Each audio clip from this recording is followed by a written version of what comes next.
જય શ્રી કૃષ્ણ।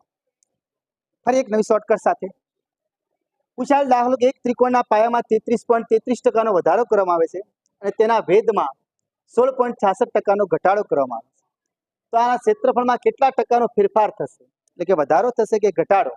તો આપણે જાણો છો આના માટે એક સૂત્ર a + b + ab ભાગ્યા 100। જે ઘટાડો થાય ઋણ લેવાનું ને વધારો થાય પ્લસ લેવાનું, ધન લેવાનું। પછી આપણે આવડ્યું 33.33% છે, તો આનો અર્થ એ થાય કે 33.1/3 એને આ રીતે ફેરવો તો 33.33% પણ થાય છે। નાને આ રીતે લખશો 33 તરી 99, 99 માં 1 ઉમેરો તો 100/3%। તો આ સરળ પડશે આપણે।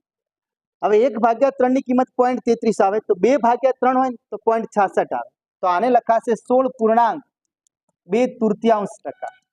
જે 16.66% લખેલા છે એને 16.2/3 લખી શકાશે। તો 16 તરી 48, 48 માં 2 ઉમેરી તો 50/3%। આ ઘટાડો છે, પેલો વધારો છે, એટલે આપણે બી ની જગ્યાએ માઇનસ લેશો 50/3, એ ની જગ્યાએ 100/3 ધન લેશો।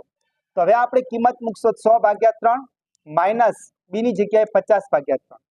આ વત્તા છે પણ બી ની કિંમત ઋણ આવવાની છે, એટલે ધન ગુણ્યા ઋણ એટલે ઋણ થઈ જાય। તો એની જગ્યાએ 100/3, બી ની જગ્યાએ 50/3 છેદમાં 100 હતા। તો આ 100 ઉડી જાય છે। રેડી? બંનેના છેદ સરખા છે, 100/3 ને 50/3, એટલે 100 માંથી 50 જાય તો 50/3 ઓછા અહીં 50 વધેલા, નહીં 3 ગુણ્યા 3 એટલે 9 વધેલા છે, 50/9। હવે 3 અને 9 નો લસા છે 9 આવે, એટલે આને 9 લાવવા માટે 3 વડે ઉપર નીચે ગુણવા પડે।